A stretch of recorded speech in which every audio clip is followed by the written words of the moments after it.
Looks like you're going to be back here in another few weeks, right? Thought you were going to go on vacation? Thank you all for coming. Let's make no mistake that we just had the most conservative and most productive session in history. And the governor and the speaker and I worked well together. In fact, better than the Senate and the House has ever worked together. In fact, on SB 3, between the two chambers, there are 108 Republicans, and I think the count is 105 voted for SB 3. 105.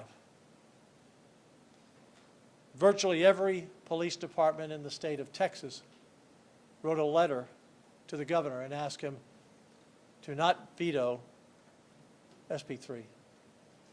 They gave every reason, by the way, to every pushback by the hemp industry. The Pediatric Association came out in favor of SB 3. Texas Medical Association came out in favor of SB 3. This is not a Dan Patrick bill. This is a bill that reasonable people in professions that know best, from medicine to law enforcement to education, said they all support. And 105 members, mostly all Republicans, but in the Senate we had a number of Democrats who voted for it. It puzzles me why my friend Greg Abbott, Governor Abbott, would at the last minute, at about 22 minutes after 11, decide to veto this bill.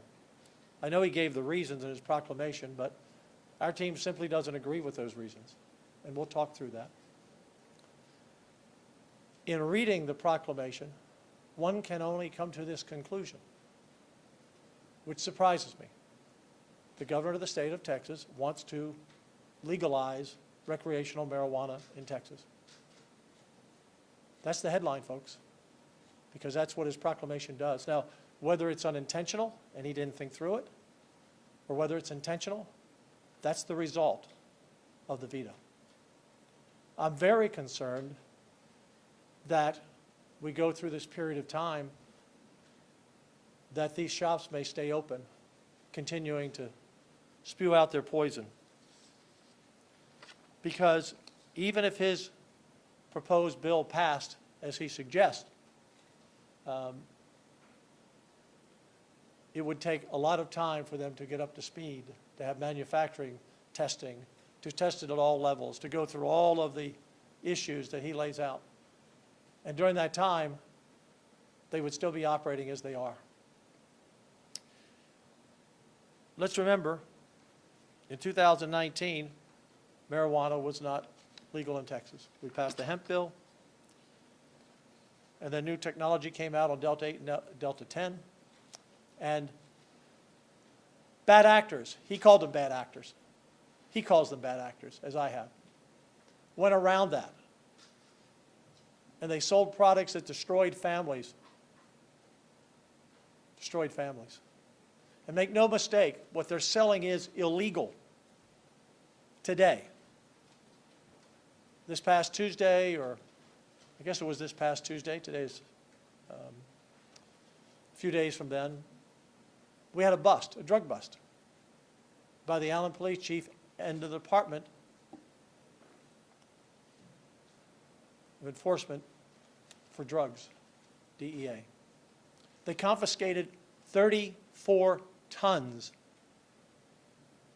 of products, including $7 million in cash, jewelry, cars, and they have seized that place. 34 tons. A few weeks ago, Prosper graduation ceremony sent 7 kids to the hospital who had induced these gummies or some type of THC product. And then, as he notes in his proclamation, a 15-year-old shot his mother 3 times after having gummies. And we had this testimony from, that's who I feel badly for. Someone texted me this morning and said, Dan, I feel badly for you. I said, don't feel badly for me.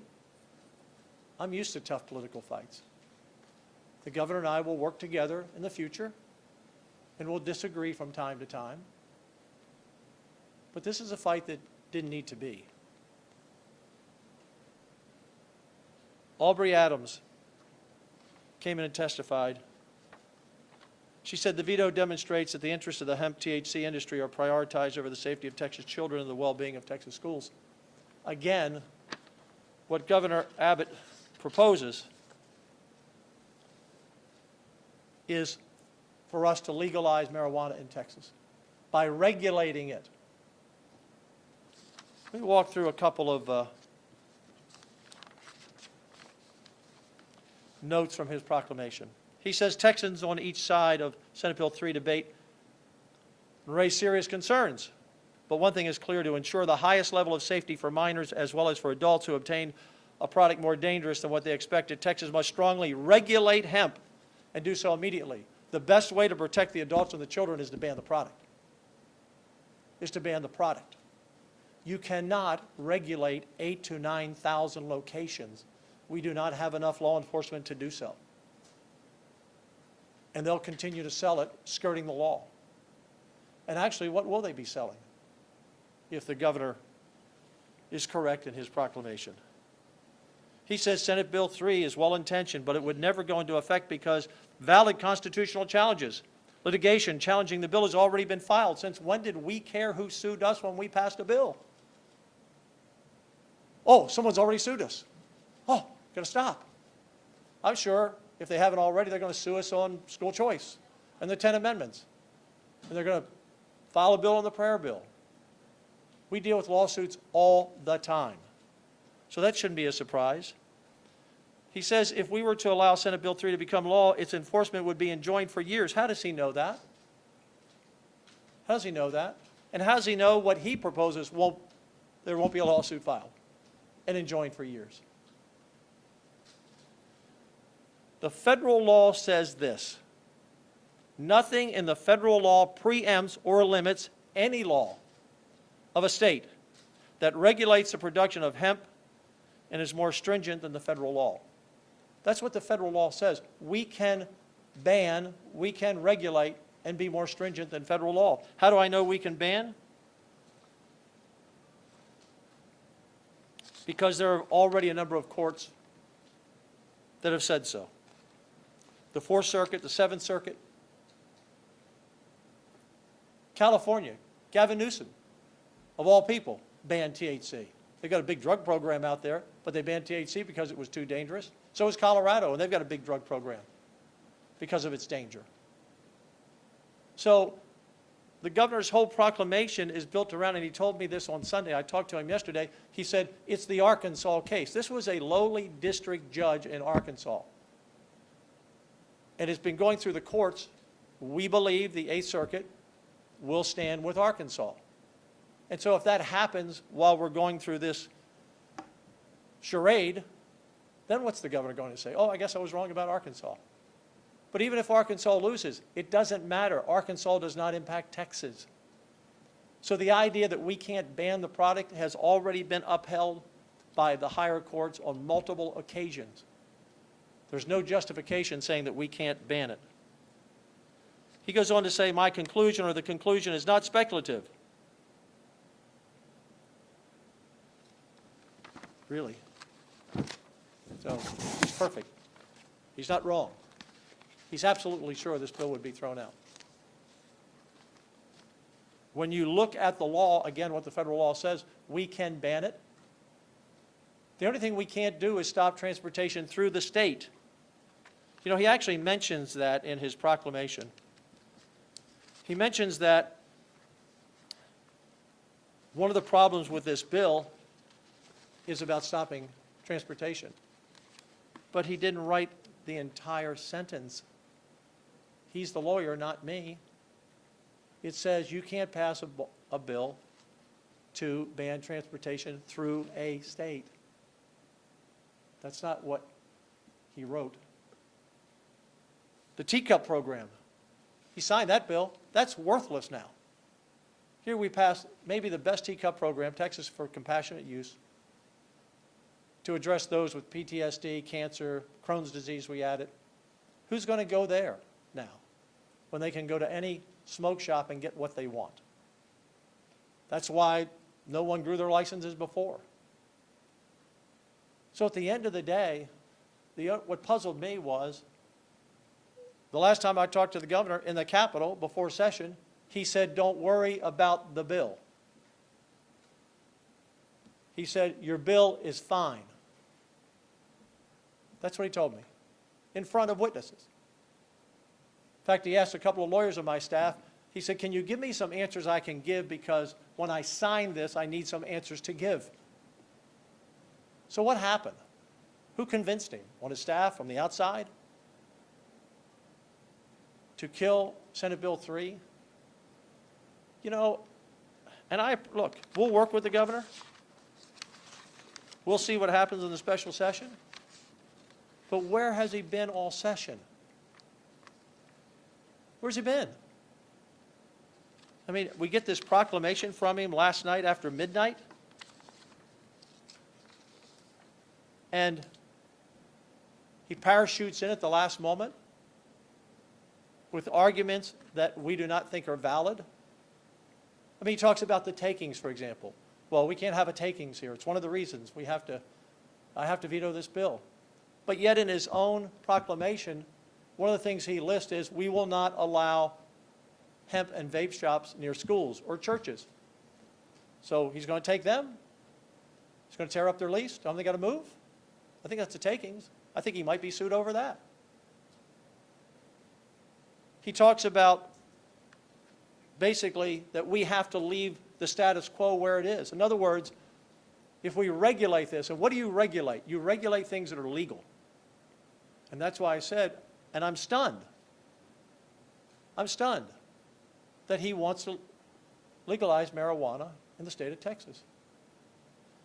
So I'm not having a bad day. Texas is having a bad day, because if we become Washington State or Oregon or Colorado on products that we cannot possibly test in 8,000 or 9,000 locations with the small law enforcement we have doing their best, you can hit one here, one there.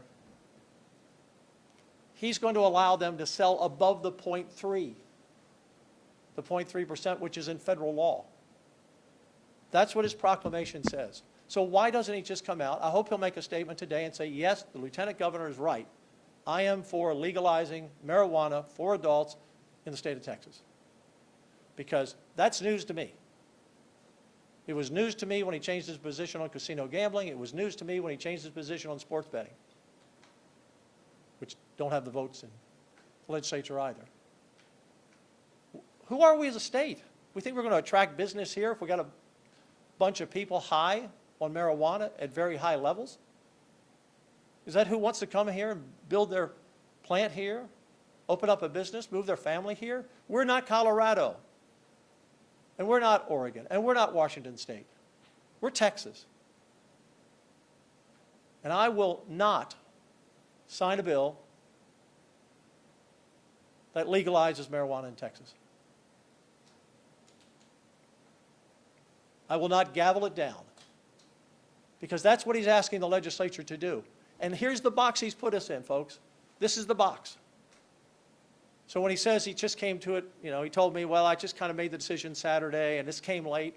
Again, where was his staff and where was he? If he'd have worked with us through the session, maybe we could have addressed some of his issues, and maybe we could have answered some of his questions. But he made a decision to veto this bill very late without even giving us the courtesy of a call to say, hey, can you clarify this for me? So I just need to let you all know that here's the box he created. If we don't pass a bill that regulates hemp and marijuana, then the status quo continues in those 8,000 shops, and they keep selling all this poison, and kids keep getting sick, and parents keep losing their children, and people walk out in front of trains and people shoot somebody. And by the way, if that happens, I'm sorry, Governor, it's not on us. We'd abandon. So if we don't pass a bill, the status quo continues. And the bad actors, as he calls them, the people running those 3 warehouses up there with 34 tons of illegal products, they get to continue operating as they are near our schools. But if we pass a bill as he recommends, then we're legalizing marijuana. So he's put the legislature in a very bad position. Like I said, politics can be hardball. I respect the governor. I'm not a lawyer. He's a Supreme Court judge, former Attorney General. But his argument is flawed. Other courts, circuit courts, have ruled we can ban the product in states. We're not, and other courts have ruled. The Supreme Court has ruled it's not a taking if you take something illegal from someone. He worries about the hemp farmers. Our bill doesn't even mention the hemp farmers. We deal with consumable products, and he throws in healthcare products and those. Ours dealt with drugs and food, primarily. So there's nothing in his proclamation to me that makes any sense. It contradicts itself. And it looks like someone on his staff just lifted the TABC code, Texas Alcoholic and Beverage Commission, and put it into his proclamation. It says stores will be closed on Sundays. Stores can only be open 10 to 9. That's right out of the TABC code on liquor stores, packaged goods stores. He says we will regulate it that you are limited to your purchases. You can only buy so many products. Wait for that lawsuit from someone. Are we going to start limiting, how many bottles of Jack Daniels you can buy, or how many 6-packs you can buy? None of his proclamation makes sense to me and to my legal team. Questions? Do you see any middle ground between you and the governor, or is this, you guys are polar opposite? We have lots of agreements and disagreements at time of session. We usually find common ground. But this veto this late, after he told me he was going to sign it, your bill's fine, and he told me yesterday, well, after I looked at it, there's some problems here. Problems that we answered all the questions, and he still vetoed the bill. So I didn't start this. I did my work. We did our legal work. We talked to lawyers. We made sure this was constitutionally sound. We didn't have anyone that we talked to in the legal profession that said this was not constitutionally sound. Is this an outlier, or has a similar issue that you were totally invested in been vetoed by the governor? Well, last session, we had the homestead exemption in 2 special sessions. And it wasn't a veto, but he didn't like the $100,000 homestead exemption, and so he refused to put it on the call. You can look it up. He didn't put it on the first call. He didn't put it on the second call. And finally, the former speaker and myself said, we're going to pass it. And I don't know if he signed it or let it become law. So it's different. But that was one of those things where I was surprised too, because everybody wanted the $100,000 homestead exemption except the governor. And now it's $200,000 for seniors. He didn't say anything this year. And it's $140,000 for everybody else. So this is similar, but that wasn't a veto. But in that case last year, he never said to me he was with me on it. So that was his right. Look, he can do anything he wants. He's the governor. Again, we'll work together in the future, and there's no personal hard feelings here. But I got to stand up for the people of Texas. And the people of Texas do not want us to legalize marijuana. So are you saying you're going to refuse to regulate it? The only way you can regulate it is for him to say that no product could be sold with more than 3%, and that it would be taxed very heavily, because that would put them all out of business, because they're not interested in selling products under 3%. They're interested in selling products sky high in THC. Could you support that kind of bill? Is that the bill that's going to come out of the city? I have no idea. I'm staying with the ban, because we can't, Rudy, we cannot regulate. And even if you go to 3%, there will be bad actors. You cannot regulate 8,000 stores. Law enforcement knows that. So you can't regulate it. And we talked about it during session. Can't do it. And the members decided the only way we can address this is to ban it. So, Whenever we regulate alcohol, Yeah. we keep the high yeah. levels of alcohol. Yeah, and you know what? And you know, it's a great point. I'm glad you brought that up. Because one of the things that someone on the TABC told me, thank goodness you're doing this, because we couldn't possibly inspect it. Because we don't inspect liquor. We don't go and open a bottle of Jack Daniels and see if it's the real deal. We don't take a taste test or some kind of test on Crown Royal to see if it's the real deal. Based on the thousands of Texans that. And so, excuse me one second, I haven't finished, excuse me one second. Because they don't do it, because these are corporations, major companies, they know if they don't make sound products, they'll be sued. If they cause any injury or death, they follow their regulations. We don't know who's making any of this. We don't know where it's coming from. Nobody knows what's in the packages. So the idea that somehow we're going to have this new testing, and they're all going to be responsible for their own factories to test the products, and he also says in here, it can't look like anything that would attract a child. Well, that's in the eye of the beholder. So now we're going to get into telling you, well, that package, I'm sorry, got to take that off the shelf. I mean, it's ridiculous to think that even in the state of Texas, with 80,000 law enforcement officers, that we can inspect 8,000 to 9,000 shops. It's not possible. Yes, sir. Lieutenant Governor, Yeah. Speaking of special sessions, Yeah. there's been reports of a push from the Trump administration to have a special session for redistricting here. Yeah. You've been in D.C. a lot recently.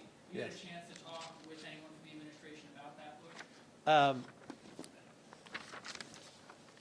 I'll just say that if we can pick up Republican seats in Texas to make Congress stronger after what the Democrats did to our country in the last 4 years, and what they're still doing, criticizing the President of the United States, want to impeach him for protecting American lives by taking out an Iranian nuclear threat to the world, I want more Republican congressmen. Governor, you said that it was news to me when Governor Abbott changed his position on casinos. Could you Yeah. expand on that a little bit? Well, he said, when we ran in 15, he said, I'm not for expanded gambling, and I'm not for legalizing marijuana. And I sit here now, he came out and said, you know, if they pass a bill on casinos, I'll look at it, which is very clever. This session, he started by saying, I think we should have a vote on sports betting.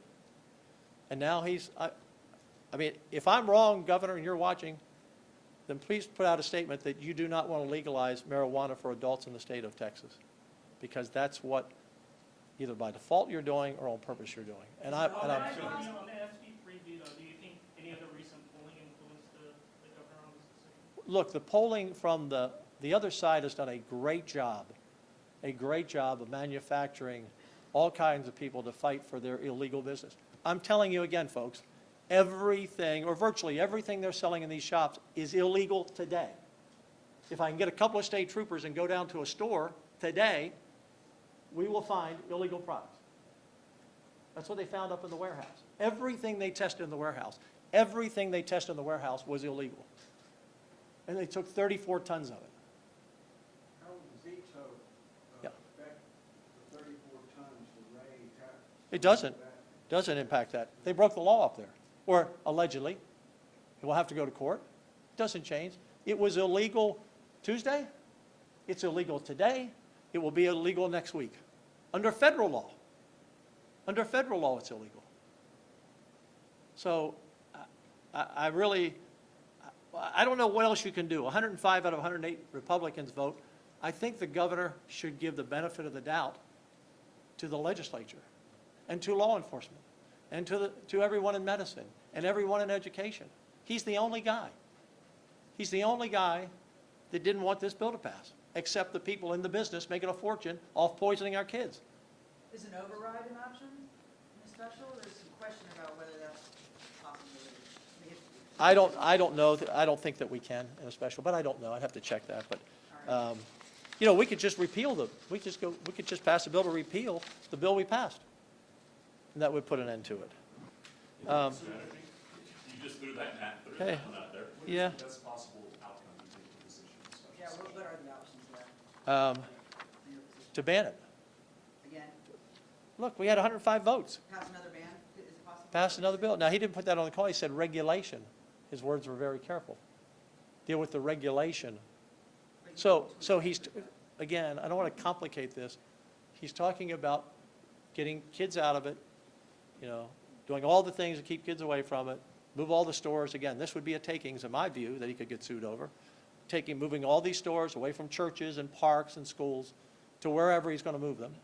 And again, you just don't go and tear up a lease. They have these leases. It's the product in the store that's the problem, not where the store is. Sir, have you spoken with Governor Abbott since the veto? No. I thought for sure that after we talked yesterday, and we had a very amiable discussion. Look, I'm not mad at the governor. But I'm not going to legalize marijuana in Texas. And if people want to vote me out of office for that, so be it. Not going to do it. Lieutenant Governor, I spoke with someone at the hemp industry Yeah. today. Yeah. And they told me that through DHS, they Right. are already regulated, the ingredients are already tested, and it's, what they're offering is legal. Yeah. BS on all of it. Then why has everybody that's gone into a store found illegal products? Why have they been confiscated?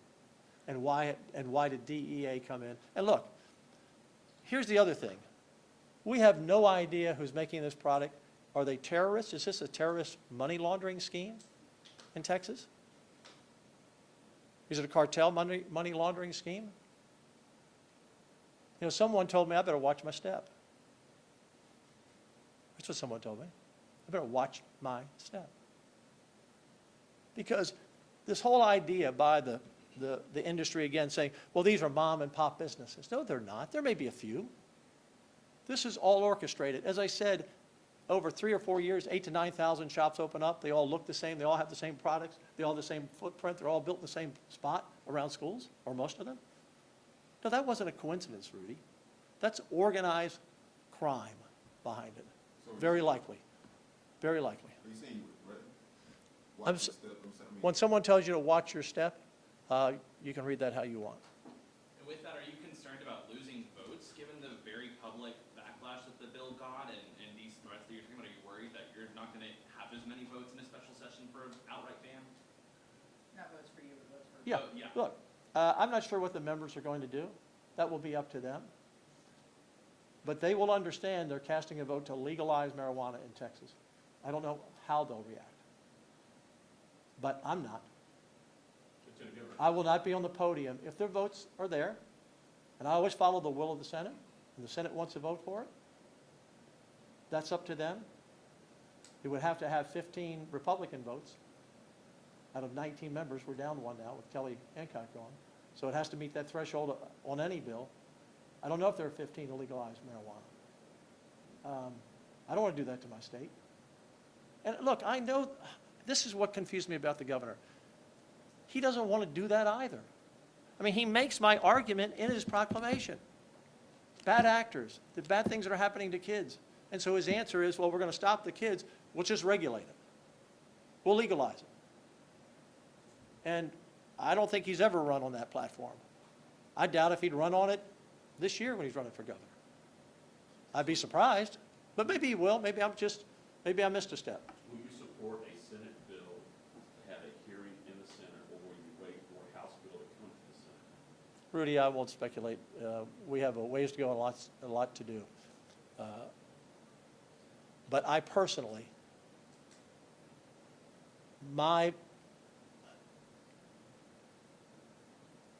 what kind of state do we want? What kind of culture do we want? Do we want everybody high? I mean, everyone will tell you in those other 3 states, work product is going down. Everywhere you go, it smells like grass. It's awful. The last time I went to Colorado, I didn't want to go back anymore. I don't want that for Texas. You know, gaming and sports betting, look, that's a people's choice, whatever they want to do. If that happens, it happens. But this is life and death. This is life and death, Rudy. This destroys lives. This reaches a whole nother level. Last Yes, sir. question. Last- Do you plan to speak with Governor Abbott ahead of the special session on this issue to make your points and maybe try to? Yeah, look, I want to repeat. I'm not angry with him. but I'm not happy that he vetoed it how he did it. I would be untruthful if I said, oh, that's fine. To do it at 11:22 at night, I really felt sorry for all those people that came and testified, that poured their hearts out. I felt sorry for law enforcement trying to do their job. You have to respect the legislature. And if it was a clear argument here, I would say, okay, Governor, good point. I'll give you an example. I wasn't with him on the cybersecurity bill he wanted at the end, because he didn't talk about it the whole session. And suddenly he wanted to pass it at the end. And I said, Governor, I don't know anything about it. Why are we putting it at UTSA? Why are we doing this? Why are we doing that? I said, give me something. I took it home. I read it for the week, and I came back and said, I'm with you. You made your point. Where was he on this bill? He could have talked to us at any time. The speaker, myself, members. He didn't never discuss this. And then to parachute in at the last moment over the will of the Senate and the House with arguments, again, other courts have said you can ban it. We're not, our bill doesn't impact farmers at all because it only deals with drugs and food, consumables. The law before 2019, when we passed the hemp bill, marijuana was illegal in the state. It's still illegal in the state, and he now wants to make it legal. By this veto, he has now put us in a box. If we do nothing, the status quo continues for the next 2.5 years, 3 years, to the next session until you can pass a law, which would be devastating to families, or we have to capitulate and vote for the lesser of two really bad evils. So that's the box we're in. We will work through it, hopefully, but you know, people can say what they want. It's not the state I want. I don't want my kids and my grandkids growing up where everybody's high.